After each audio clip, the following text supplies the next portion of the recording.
In this video, I will guide you how you can connect Wix to your Instagram shop. So first of all, you just need to open up Help Center of Wix, and then you need to go for managing your business, then business solution and app, then Wix store, and then setting up sales channel.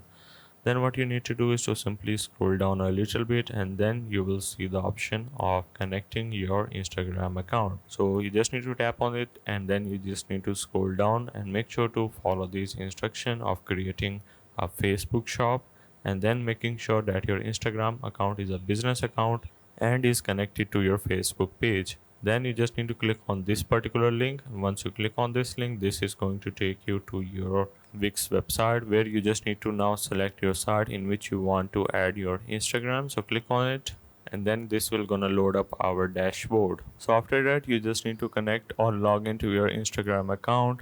Once you do so, you can now start tagging your products from your Instagram shop. So hope this helped. This is how you can connect Wix to Instagram.